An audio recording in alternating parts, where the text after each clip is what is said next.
for people to trickle in to join our webinar. And then we're going to start in about 1 minute. So thank you for your patience. We have the full panel. We are looking forward to a very rich discussion, especially given the results that are trickling down and coming out of Myanmar regarding the election this year. Result looks very positive for the ruling NLD government, and our panel is looking at a very exciting discussion today on what the result have been, and also what the implications will be for the future of Myanmar. This event has received a lot of attention and unprecedented number of RSVPs from people from all fields. Thank you very much for your interest, and I think we are ready to launch into our discussion. So thank you very much for joining us today for a discussion on Myanmar's November 8th election. This is the second election since the beginning of the political reform and democratization process in the country. So the hope today, we know that the results of the election have not completely come out, and we're still waiting for the Union Election Commission to announce the final result as the official announcement. But we have already got the glimpse as for what the votes have been looking like, and what the political landscape of Myanmar will be for the next 5 years. The hope today is for us to focus on how the election result may or may not have shifted from the first landslide victory by NLD, the last one in 2015. Before the election, I would say many observers and analysts have developed a relatively pessimistic view about the country's development, including the stagnant peace process and the unsettled civil-military relations, as well as some find unsatisfactory result from the country's economic development. So the questions for the session today we're trying to address will be, how have things changed? What do these changes suggest, and what directions the country will go into for the next 5 years, which presumably will be vital to the NLD government's consolidation of the political processes, the national reconciliation process, and also the future prosperity of the nation. To discuss these important issues and the implication of the election, we have three terrific and perhaps the best informed experts and practitioners on the issue of Myanmar. We have Priscilla Clapp, who is currently the senior advisor of U.S. Institute of Peace and who is former U.S. chargé in Yangon. And secondly, we have Dr. Aung Naing Wu, who is the executive director of the Center for Peace and Reconciliation. Aung Naing Wu has spent decades of his life working on the peace process and working with the ethnic minorities. Last but not least, we have Ambassador Juan Lin. It is really our great honor to have you with us, sir, today. Ambassador Juan Lin is the ambassador from Myanmar to the United States. And we are also looking forward to him to give us a remark and a discussion about the election results today.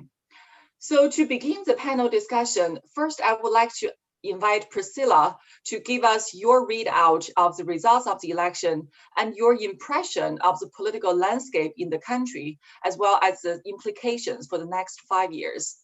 Thank you, Priscilla, for joining us. We look forward to hearing your wisdom. Thank you. Thank you very much for giving me such a huge assignment. I will try to do it in a very short period.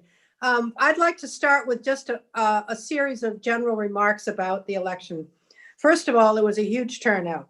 Second of all, it was largely free and fair, thanks probably to the many teachers who were manning the polls. It really gives a level of trust to the whole voting process in the country. The turnout was very, very large, and the NLD took a resounding win, and even though the final numbers aren't in yet, it looks like they may have won more seats than they got even in their last victory in 2015, which was very large, which is a very interesting development, I would say. The USDP, the military party, took a bath. They did not come out well. They have very few seats left at the national level. Most of their representation now will be at the state level in certain areas.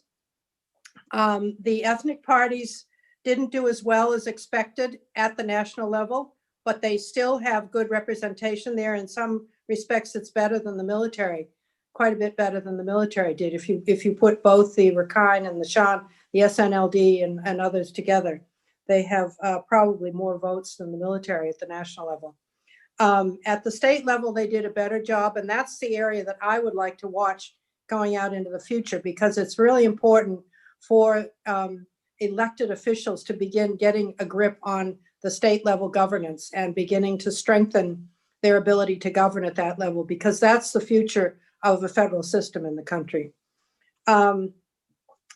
There was relatively little violence. I don't think there was really any violence in the election. There was pre-election violence, some of which was quite troubling. But during the elections, there was very little. There was, I think, some weakness on the part of the Union Election Commission. There was a lot of criticism lodged at them earlier, particularly from the military. And I think that the way the military went after the UEC and by implication the NLD probably contributed greatly to the NLD win. I think many people were frightened by by the language that the military came out with, the tone. And so they, first of all, came out in large numbers. And second of all, it increased the vote for the NLD. So the military really sort of shot itself in the foot this time around because the USDP vote was bad. I mean, was very low. But there were some little problems with the elections of the wrong ballots being handed out and people who were voting for ethnic minority ministers in non-ethnic areas had trouble voting sometimes. My feeling about the future, the implications of this for the future are this. This is probably the last major 5-year term for the NLD because their leader is obviously iconic to the population. And she's probably reaching her swan song, as it were, with this 5 years. And so it's going to be a very important period for her and the NLD in pursuing the reforms that they want to implement.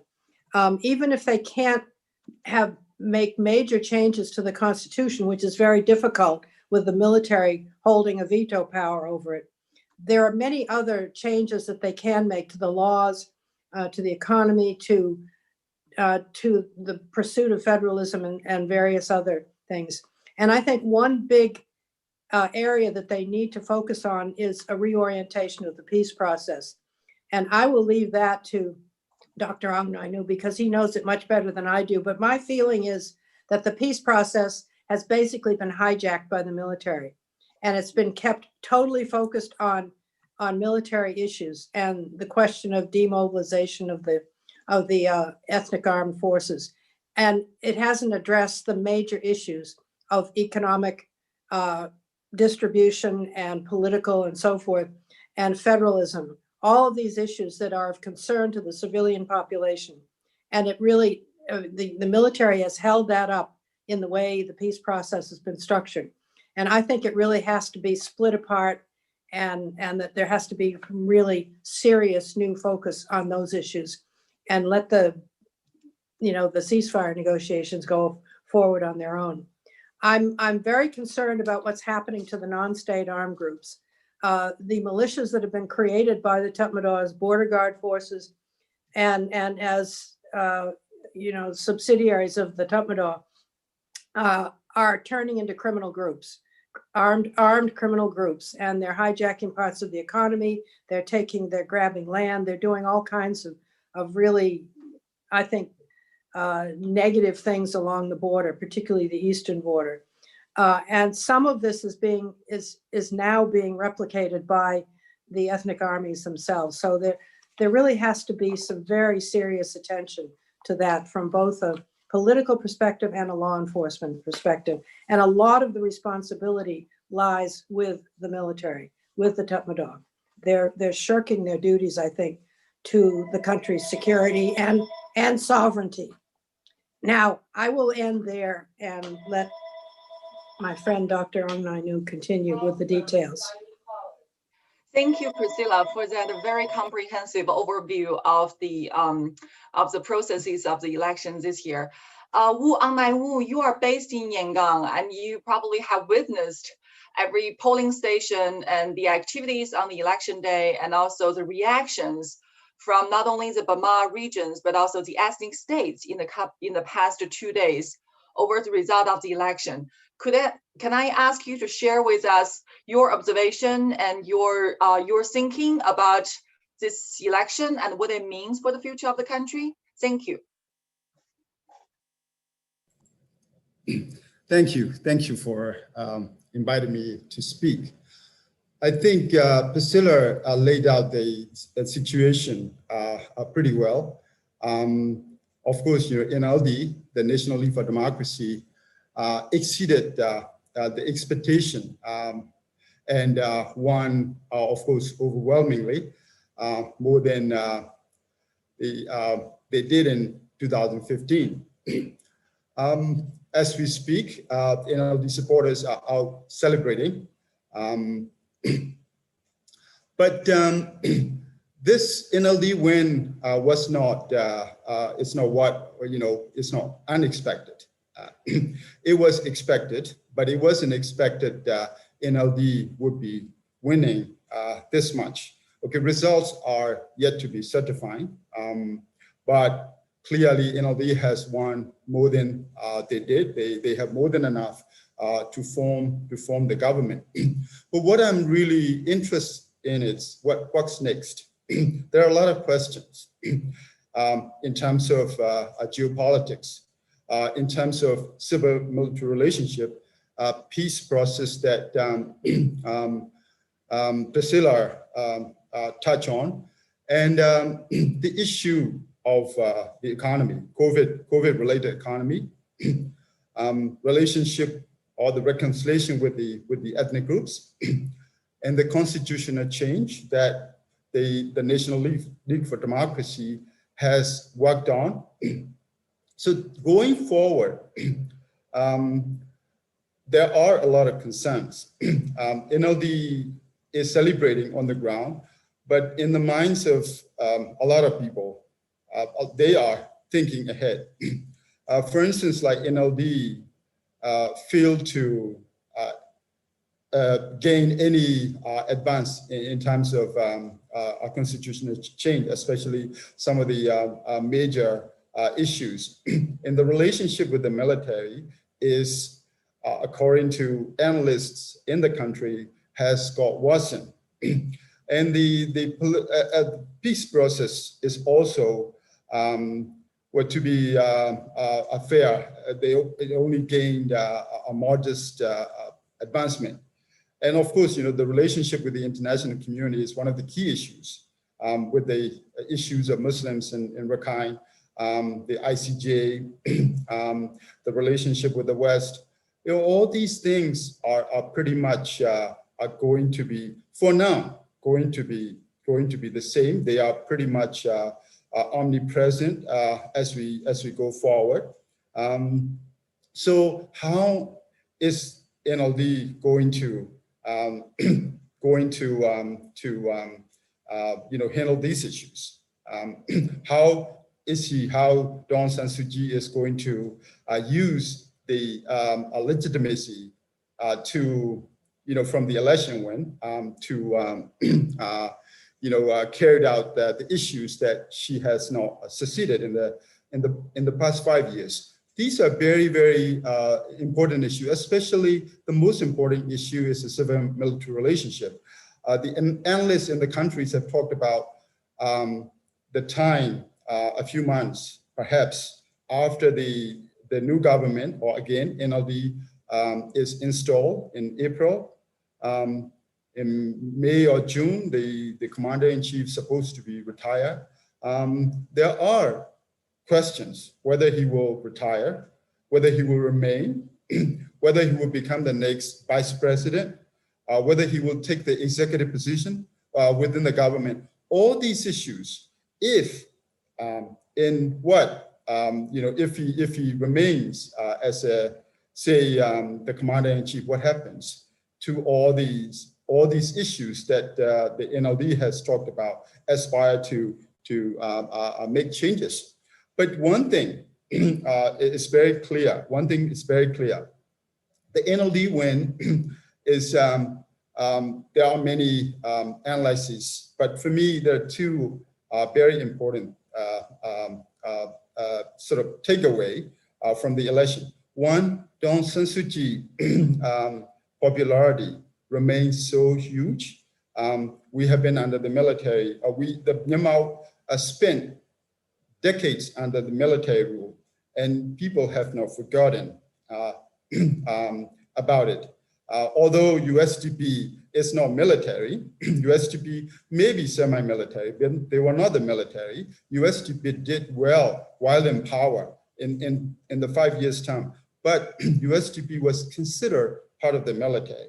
So Aung San Suu Kyi's sort of enormous sort of charisma and the political appeal, plus some kind of like hatred for against that the people had on the military, are the huge. These are the key issues that change the election landscape. So basically, next 5 years, the challenges will remain the same. How the NLD will tackle these issues, we don't know. It's still pretty much early. But the key, one of the most important thing, one is very interesting thing, is that just before the election, something came out. The former president U Thein Sein spoke to the country, and he mentioned something very interesting. He mentioned the government of national unity to be formed following the elections. In a day or two later, the government spokesman read from a statement saying that the government was also very much along the line, was interested in the idea of the government of national unity and reconciliation. So now the NLD has won overwhelmingly. Ethnic groups are also dealing with the laws, especially with in regard to the peace process and participation of the ethnic groups in the political arena. The idea of government of national unity, also including the military, is quite appealing. For many of us who are watching the politics on the sideline, feels that the country is confronted with enormous challenges. So the past 5 years, Aung San Suu Kyi or NLD alone could not handle it. So the idea of confronting these issues under some kind of collective leadership, under the care of National League for Democracy, is quite appealing. How it will be transpire, we don't know. But this is still something under discussion, something being mooted. Well, I'll stop here, and I will ask questions later. I'll answer some questions later. Thank you, and I'm sure everybody has a lot of questions. But before we go into the Q&A, I would like to invite Ambassador Juan Lin to share with us your perspective, because you are the representative of Myanmar here. So what's the messages that you want to convey, and what's your takeaway from this election? And now these, once again, landslide victory. Thank you, Ambassador. Thank you, Yun San. First of all, I would like to say thank you to you and your colleagues from the Stimson Center. And also I say hello to Priscilla, and also Sia Aunangu from Myanmar. I say who are my fellow citizens who are watching this event, Minglawa. Yes, the 2020 general elections were held, I must say, peacefully and successfully. As a representative of Myanmar to the United States and an as well as a citizen of Myanmar, I'm very delighted to see the outcome. That is my earnest wish before the elections, and it was fulfilled. And this election, I must say that it is another landmark event in our process for democracy. People in our country have performed their duties, not only performing their duties, but also exercising their rights to build a democratic nation. And also they have performed their duty in an orderly and very disciplined fashion. I am very, very encouraged with that. And also looking at this, the elections, I see that more and more people have become interested in the affairs of the nation building in our country. Look at the voters in the United States, the Myanmar citizens. There were 3 times the size of number of the voters in the previous election. That shows that how interested the people are in the affairs of the nation from abroad. Altogether, there were more than 100,000 Myanmar citizens who voted in the elections. That is more than 3 times. This is very encouraging sign. And also, I'm very delighted to see the responses of the foreign countries giving very positive remarks on this outcome of the elections. The announcements are being made by the UEC gradually, and they are coming one after another. Yes, UEC also is aware of the things that Priscilla has raised. I think they will do according to the law. And also taking account of these examples, I think they can improve in the future elections in the country. This shows the maturity of the citizens in the process for democratization in our country. And Sia Aunaiu, since you are also very much involved in the peace process, you have also made remarks related to peace process.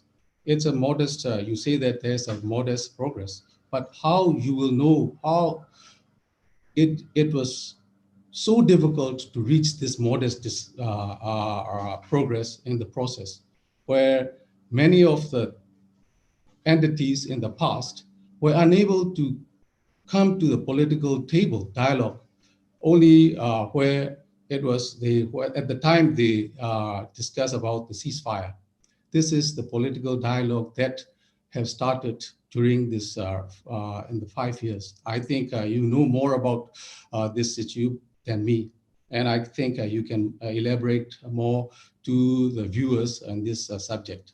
For me, as a representative of our country in the United States, I will do my duty and also implement the priorities and the policies that have been laid by the government, that is national reconciliation and of peace and development, and also to establish and promote friendship with the host country, the United States.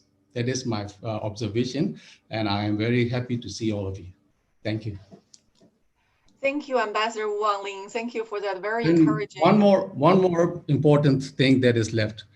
The elections were held during the very, very unprecedented time, where all the countries in the world are facing the pandemic, COVID-19 pandemic, and the people observe the health guidelines, and they were very disciplined in their voting, casting their votes. I'm very happy to see that. Thank you very much. Thank you, Ambassador Juan Lin. This is definitely a very difficult time, and for the election to be held in the midst of the growing COVID-19 cases, that's just incredibly difficult. But thank you for that very encouraging and positive message. I think towards the end, we're leaning towards the future. We're talking about what the future will look like, and this election certainly gives a lot of people confidence in the country. So what you pointed out about the political participation from the younger generation, that's a particularly encouraging message, I think, for people who care about this country. So if I may use my opportunity as a moderator to pose a question to all of you, every one of you has mentioned the issue of civil-military relations, the relationship between the NLD government and the Burmese military, and what it means for the peace process, what it means for the Rakhine situation. And also, Priscilla, I know you have done tremendous amount of work on the military's impact over the national economy. So this is another incredibly hard question for the nation to answer. For the country to move forward, constitutional reform seems to be very difficult, and the military apparently is not in a position to willingly relinquish what they already possess in terms of their privilege. And Wu, you mentioned that the relationship between NLD government and the Burmese military has worsened during the past 5 years. So my question to you is that for the next 5 years, how do you see the relationship between the civilian government and the military will evolve? And whether there are any opportunity for this unsettled relationship to become a little bit more settled? Perhaps given the result of this election, the military will be convinced that the NLDs enjoy the NLD's control of the public opinion and of the popularity among the people is unraveled. So what are some of the ways to perhaps produce a more smooth relationship between the NLD government and the Burmese military? Priscilla, I don't know if you want to go first. Give us some thoughts. Thank you. Okay. Am I unmuted now? Okay. First of all, I think that you cannot separate the institution from the personality because it's very much of a top-down system. And so when you talk about the government, you're talking about the leader, who is Aung San Suu Kyi. When you're talking about the military, you're talking about the leader, which is General Min Aung Hlaing. And I think that at a personal level, he has definitely exacerbated relations between the two. And I put a lot of the blame on him, I must say, because he has acted in a very nasty way at several points during the last 5 years. I think it would help an awful lot if there is a transition in the military leadership, because it would, even if it were people that he chose himself, it would at least create a fresh slate, and they could begin discussions and talk about a whole number of very important issues, including the peace process and the Constitution and various other reforms. On the side of the economy, I don't think that the current NLD government has received enough recognition from the international community and from the local population. They have done a terrific job, I think, of reforming the basic macroeconomic structures in the country. And even though the military still controls large parts of the economy, it has been pushed back. And there is now a much more reliable civilian structure, particularly the banking and a lot of the bureaucratic hindrances to doing business there have been removed. It's getting to be much better. And I think that the policy that they put together for managing foreign direct investment is excellent. The Myanmar Sustainable Development Plan, the Project Bank, guarantees that what these major investments will do will contribute to the country's future in a very sustained way.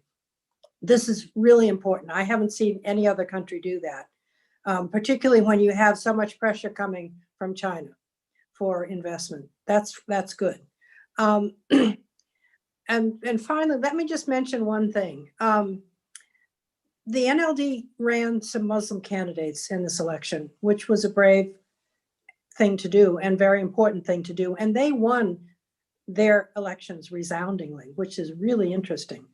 I think that one of the issues the NLD has to tackle during this 5 years, they've already started, but it needs a concerted effort, is the citizenship issue. They need to sort out the complicated rules and regulations that surround citizenship in the country. It's not just the Muslim population, it's a lot of the other population that is affected by this. They need to sort it out and simplify it and make it work for the whole population.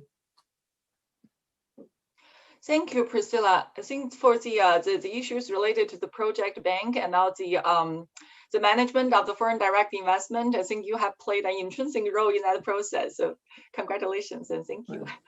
For Wu Angnai Wu, I wonder whether we could solicit your assessment that given the result of this 2020 general elections, do you think the military and the ethnic minorities will come to grapple with the reality that NLD's popularity in the country might be absolute and cannot be disputed, and therefore potentially lead to a more a different approach to this issue of civil-military relations and also national reconciliation process? Thank you. Oh, I think you are muted. Well, personally, looking at the politics sort of up close and personal here, following the military, following the National League for Democracy, and being involved in the peace process, I would be very apprehensive about the future if the current situation were to continue. So let's say after the NLD is officially installed at the end of March. But we are sort of hanging on the hope that the NLD may form a government of national unity with the inclusion of diverse individuals going forward. I think one of the key issues with the military is that the lack of mutual recognition and respect. And I have said again and again for over the past 20 years that the politicians in Myanmar do not understand the military. They don't try to understand the military. And of course, military, to me, doesn't try to understand the role of the civilians. So I think there is sort of mutual recognition, mutual respect missing, and I think that's the key issue going forward. For instance, exclusion is also one of the key issues. For instance, like since NLD assumed power in 2015, early 2016, NLD has not called for a single meeting of a National Defense and Security Council. This basically, for whatever reason, has deprived the government of a very critical venue to discuss the issues of national priority. Under the previous government, there were two institutions where these things could be discussed. One was Union Peacemaking Central Committee. Both Commander-in-Chief and Deputy Commander-in-Chief were part of it. Of course, they are members of the National Defense and Security Council. So National League for Democracy came into power. They abolished UPCC, the Union Peace Central Making Peace Committee. For instance, like I've learned that the previous government debated with the military on the issue of federalism at the UPCC, as well as National Defense and Security Council. And finally, the government won over the military to accept the federalism. So these institutions are so critical to discuss any important issues. Now, the NLD, like I said earlier, NLD has not called for a single meeting of National Defense and Security Council for whatever reason, or the reasons we don't know, we don't understand. And of course, UPCC was abolished.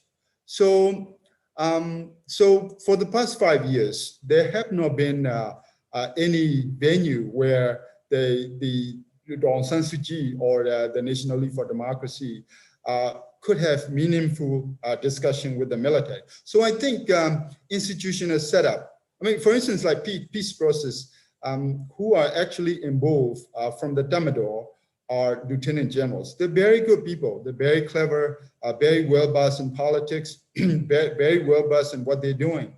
But in terms of ability to basically make decisions, you know how the military make decisions. It's at the top. The lieutenant generals are probably 7th or 8th or 6th in the pecking order. So I think these issues need to be reconsidered. So we on the ground are hoping that the National League for Democracy reconsider some of these key issues going forward. For instance, reform of the institutions, peace architecture, reaching out to the ethnic groups, both the signatories and non-signatories. Peace process is never easy, but the most important thing is that you have to show, you have to demonstrate that you really want peace. You have to, demonstrate that you are equal with the ethnic groups. But the NLD has failed to do so. It's very surprising that the former generals were very good at showing or demonstrating or treating the ethnic groups as equals. Under this government, they have not been able to demonstrate, really so. So ethnic groups are very much aware of the situation going forward. I think some of the key issues are really interesting because the military, the ethnic groups hated the military, and what the National League for Democracy did with the statue, political statue, the naming of a bridge to General Aung San, all these issues have a tremendous, deep, advanced impact on ethnic psyche, if you will. So for now, basically, they are looking at Myanmar, the Tamador or Dawn San Suu Kyi as the same. No matter who you are, you are the same. So I think ethnic groups are in a very difficult situation. They didn't trust the military. Now they find it very hard to trust the National League for Democracy. So basically, going forward, the NLD will have to really look back and maybe in a kind of soul-searching manner, and try to bring ethnic groups in the Tamador into the sphere of reconciliation. Maybe a government on national reconciliation, government on national unity, even of course a little more than symbolically. Then I think we'll sleep better going forward. Otherwise, I think the tension will remain between the Tamador and the government. It's unfortunate, and the tension will remain with the ethnic groups, especially in Rakhine. We have seen a lot of disconnects on the ground. In ethnic peace processes, a lot of disconnects. These disconnects have to be fixed going forward. So we're hearing a sort of like news from the government that they're going to fix them. How well they are going to fix them, we don't know. We have to wait and see. But I think for Myanmar, for the next 3-4 months, will be critical as to how we are going to traverse for the next 5 years. Thank you, Juan Lin, for that sobering assessment. I think there are a lot of observations that the peace process has not made the progress that people wanted to see in the past 5 years. And some people blame it on the military, some people blame it on the ethnic minorities. And in the end, probably all parties have their fair share of responsibilities to carry, including the NLD government. So turning to Ambassador Juan Lin, I wonder whether you have some thoughts about how to tackle these two very difficult political processes, which are intermingled and interwoven, both the civil-military relations and the peace process, because they are so directly related to each other. Thank you, Ambassador. All right. I can tell you one thing is that our country is a very young democracy. It's a very nascent one. And also, we must also not forget that the country is transforming to democracy from absolute military rule that lasted for nearly 50 years. So it is very important for the people who are watching our country to closely watching the country to know about this fact. And also, I think Priscilla knows it, and Sia Aunaiu is very aware of it. And the citizens in our country, because we are the people who are building the destiny of our country, we want this kind of relationship coexist peacefully in the country for the sake of the country. And for, I think all the stakeholders are aware of it. I think they will work to reach a common ground and also work for the better future. And also what I know from the statement of the state councillor marking the 5th anniversary of the ceasefire, national ceasefire agreement is that in the past, there were discussions related to ceasefire, but political dialogue never took place.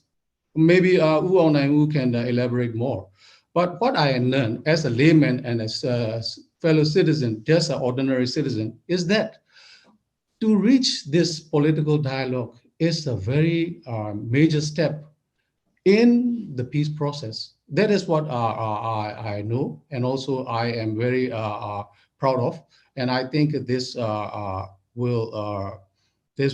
progress ahead in the future. And also, unless there is peace, we cannot human rights cannot flourish, and also development cannot be accomplished. That is why peace in the country is very important, and all the stakeholders are aware of it. I will be, as a citizen, I will be always happy to implement the policies that will meet the desire of all the peoples in the country. Thank you. Thank you, Ambassador Juan Lin.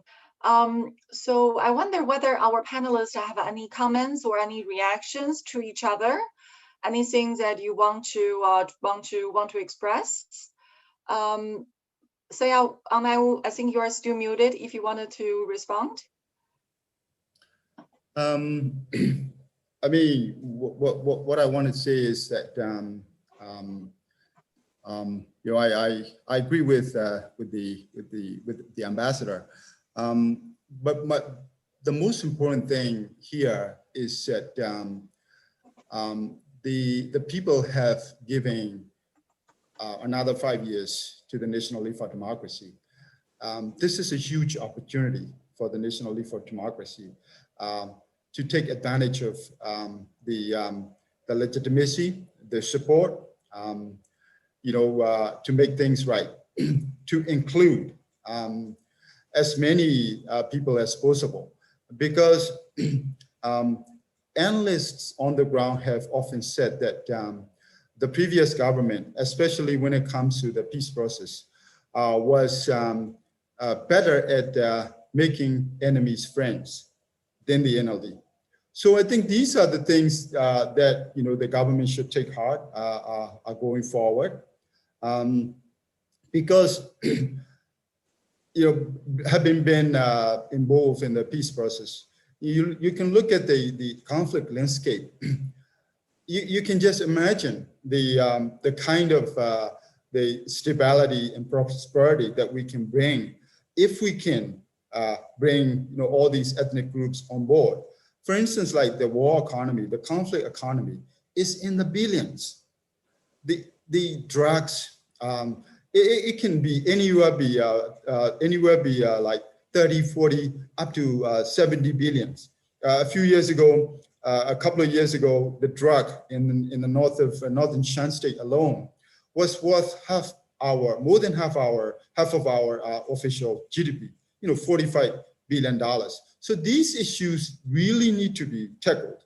Peace process had to be looked at comprehensively and holistically. NLD must take risk to, you know, make changes, reach out, and also have dialogue with the Damodar.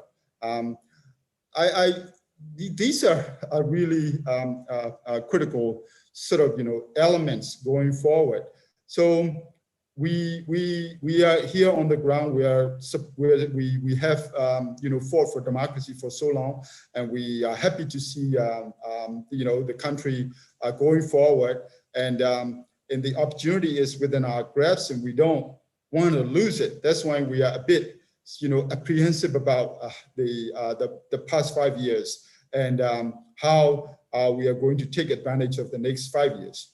And one of the other important issue is the relationship with the international community. We feel in Myanmar that we have been abandoned by the West.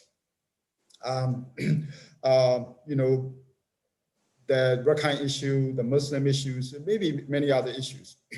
But I think someone who is for engagement, I think U.S.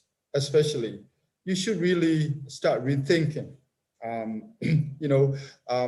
what kind of engagement you're looking at. The past 4 years with the Trump administration, we didn't see much, we didn't see that many activities. We thought there wasn't much active sort of engagement. I think going forward, we would like to have better relationship with China. We have to have better relationship with ASEAN, India, and the Europe, and the North America. And of course, the human rights issues, we can slowly resolve it. These issues are so deep-rooted, we cannot resolve them overnight. Rather than criticizing what is happening in Myanmar, I think the West should really engage. You should talk about negatively what is happening in the country, but we should also encourage the country to look at the issues from a different perspective. To engage really proactively. Otherwise, I think we feel something may be missing, because when it comes to democracy, we look to the West for aspirations. But of course, what is happening in Europe and what is happening in America is whether we should be looking at Europe. But in terms of international engagement, geopolitics, I think we would like to see a greater engagement of the West in North America, in Myanmar. And this is what I would like to see in the next 5 years. Thank you, Juan. I think what you just commented on, especially in terms of the external relations, provides a perfect segue to our Q&A, because actually most of the questions that we have received so far is focused on Myanmar's foreign relations, and how the foreign relations has been limited. The potential has been limited because of the Rohingya crisis and the international community's response. There are a couple of questions related to this issue. And Priscilla, there's one that's specifically addressed to you, which is to what extent that the next US administration's policy towards Myanmar will change, will be different, especially in terms of the economic investment and also the peace process. And related to that, a question specifically for Ambassador Juan Lin, which is related to the foreign policy in Myanmar towards both India and China, because some analysts have accused NLD and Aung San Suu Kyi for getting allied with China or the Chinese businesses as a result of the Western pressure on issues such as Rakhine. So do you think that this view is fair? Do you think that this is a situation that we're going to continue to see? So Priscilla, the floor is yours. Thank you. Thank you. I can't tell you what the next administration is going to do. I can tell you that there has been a lot of pressure from the Democratic side in the Congress to slap further sanctions on the country. And I think that is bad. I really do not agree with that. I agree completely with what Dr. Aung Nainu was saying, that we should be engaging. It is time to engage and help address these problems that we're concerned about directly. And we can't do that if we just keep sanctioning the country and cutting ourselves off from it. It makes no sense. So I hope that the new administration will come in and take a very balanced, comprehensive look at Southeast Asia, China, all of our relations with Asia, and decide what we need to do for our own future, and not, be guided simply by pressures from other places. I think that one issue that I forgot to mention, and I shouldn't have, is that the situation, and I don't think the international community understands how serious the conflict is in the Rakhine State. And right now it is hindering any possibility of resolving the issue for the Rohingya, because we have a new war. It's an ethnic war, and it is the Rakhine ethnic minority, which is a Buddhist minority, fighting the Bama ethnic majority. And it is a vicious, vicious war. And the AA, the Arakan army, which is fighting this war on the Arakan side, the Rakhine side, is growing immensely. And they're very, very effective. And so it has created a massive response from the Tatmadaw, which is just wiping out populations, villages, and creating many more displaced people. This has to be addressed right away. And I think the NLD should use its resounding victory in this election to create a channel for political resolution of this, and bring, one of the things they need to do is find a way to bring the AA into the peace process, which should have been done years ago, before it became this issue, and start working very seriously on resolution of that issue. The Rakhine State is one of the poorest in the country, and it has been treated like a stepchild. It's not just the Rohingya issue, it's also the relationship between the Rakhine and the Bama. It's toxic. It needs to be addressed seriously. Thank you, Priscilla. I think particularly related to this election, we'll have to see how the Chief Minister of Rakhine will be selected this time around. Ambassador Juan Lin, coming to the China question, and also Myanmar's positioning of itself in the international community within the constraint that we are seeing. Thank you, Ambassador. Thank you, Yun San. I came to the United States 4 years ago with great expectation. It was the time of the last days of our Obama administration, and the state councilor visited the United States. It's an official visit to the United States, and following the visit, the United States lifted all the sanctions that were imposed on our country. I wanted to work upon this very promising situation that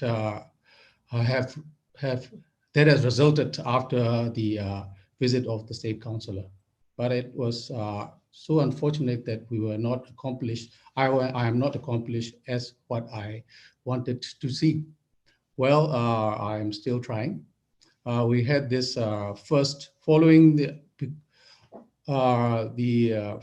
the visit of our state councilor, there was a partnership meeting between Myanmar and the United States, where the two countries discuss different issues of common interest. The first meeting took place in Naypyidaw in 2017. And since then, there was no partnership meeting. I would like to see the partnership meeting are continuing. And also, United States is an important country for us. Following the formation of our government of General Aung San in 1947, United States was the first country to establish diplomatic relations with Myanmar, Burma at the time. So this is a very, very important and significant relationship that exists between the two countries. And I hope to see the progress of the relationship. And also the people of the United States supported the democratization process in the country in the past, and also at present as well. We want this to continue. And we have many challenges on human rights in the areas of human rights, Rakhine, democracy, and the economic development. But we are committed to work with the United States. Recently, there was a visit of a United States delegation to Myanmar, economic delegation. The state councilor mentioned that we want to engage with the United States, not only with other China and other countries, but also the United States. United States possessed the best practices in trade and relations, trade and business in the world. We want the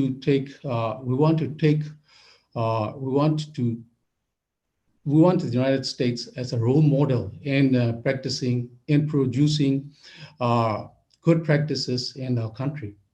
This is what I want to see, and that is what I have been working and trying hard with the help of with Priscilla has been helping me greatly, and I appreciate the assistant and also the advice from Priscilla as well as from the USIP.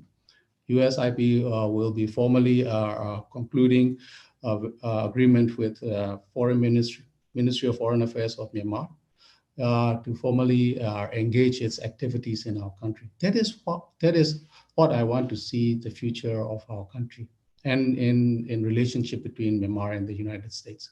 With regard to our neighboring countries, China, India, and other countries, we have 5 neighboring countries.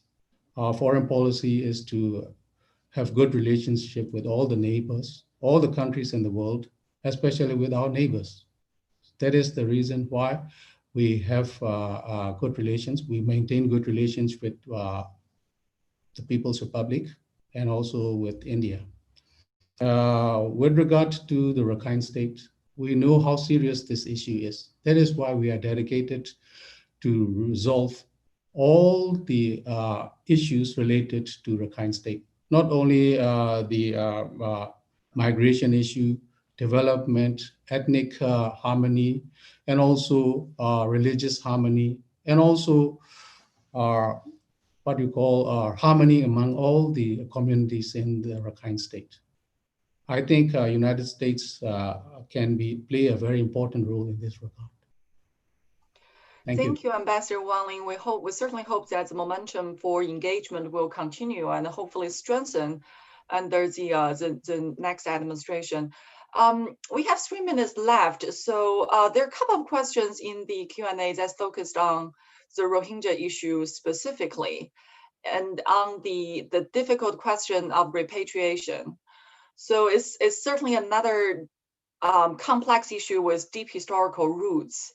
But to pose a relatively simplified question, do you see the possibility of repatriation under the next NLD government during the next 5 years? Priscilla, may I ask you to go first? Thank you. Well, as I said in my last remarks, under the current conditions of conflict in the Rakhine State, repatriation would be very dangerous, and the conditions just don't exist for it. Fortunately, the relations between the remaining Rohingya in Rakhine State and the civilian population have improved because they're both now in the same boat. And they are actually communicating with each other. I don't know whether that can be sustained or not, but it is a very good first step if it can be sustained. But right now, under the current conditions, it's impossible for people to work on the ground with this situation. And there were a lot of things being done that were not being noticed, but they were being done to try and bring them back. It's going to be quite a long time until they can resolve that conflict. It's not going to be safe for Rohingya to come back. There is movement back and forth across the border, but it's surreptitious, it's dangerous. Some Rohingya have filtered back in, but they're basically in hiding because it's a hostile situation for them. Not just from the other side, but from their own side. Their own side is the ARSA is trying to keep them from coming back. At any rate, it's far from resolved. Whether it can be resolved in the next 5 years, I don't know, but it cannot be tackled again until there's a resolution to the conflict that's going on there. So to tackle the Rohingya repatriation issue, we need to first have a resolution of the AA, the conflict Yes. between AA and Tatmadaw. Wu, would you agree with that assessment and also quite pessimistic then? Thank you. Well, the key issue, as Priscilla said, the key issue is preventing any resolution of any problem in Rakhine is AA. So you need to talk to AA. You need to bring AA on board. If the conflict remains, I don't think there would be any sort of meaningful, or even if the government wants to bring or has a plan, a food to bring the refugees back, I think it would be very difficult because the conflict situation is very complex because, you know, for instance, like AA has been labeled as a proxy to, you know, to China and the disturbing Indian projects over there. And of course, the other key issue is that the presence of ASA. ASA doesn't seem big, but I think under the shadows of AA, under the shadows of what is happening on the ground, there is a likelihood that the ASA appears, you know, once in a while, and that is also making the situation more complicated. So I think the most important thing is to end the conflict with AA. So to end the conflict, AA, maybe we need to talk to the Chinese. We don't know. So these are very complex issues in the repatriation of the refugees. To me, it's not a standalone problem. It's related to the rehabilitation of Rakhine and in the conflict. Maybe, I think, of course, you know, the key issue again is in the Tatmadaw and the government working together on the ground. To me, sometimes they're going kind of different ways. They're not kind of, you know, on the same page. That's how people feel it. Watching the situation on the ground. So that's why we have talked about next 5 years, you know, everyone working together, you know, seize the opportunities, you know, make Myanmar people proud again. That's what we are hoping for. Thank you, Juan. Ambassador Ang Lin, last words are yours. Okay, my comments will be very short. As Priscilla and Sia Aung has mentioned, the situation in the Rakhine State is very complex, and the repatriation is part of many issues. And with regard to the repatriation, the government is committed to receive the verified people according to the agreements that were concluded between Myanmar and Bangladesh. So. And that is the position of the government. We are ready. We are always eager to resolve the issue, the problems in a very safe and peaceful way. Thank you, Ambassador, for that very upward trajectory and positive message. I think that will be a terrific place to end our discussion today. This has been superbly informative and also insightful about the future of the country of Myanmar. I'm sure in the next 5 years, a lot of issues will deserve our keen attention, and we will everybody on this panel will continue to work on this issue. And hopefully this is only the first of the many discussions that we're going to have on the peace process, on the political process, and on the economic development of the country. Thank you so much for joining us today. And thank you for providing your valuable and insightful perspectives. And particularly thank you, Wu, for staying up late. We know that it's almost midnight in Yangon. We'll keep our fingers crossed and watch for the UEC announcement regarding the election result. But so far, congratulations to Ambassador Juan Lin on the NLD's victory. And we will continue our observation and discussion about the future of Myanmar. At that, I declare that the meeting today is adjourned. Thank you very much. Have a good rest of the day. Thank you. Thank you. Tamaji, do you want to? Okay. Okay.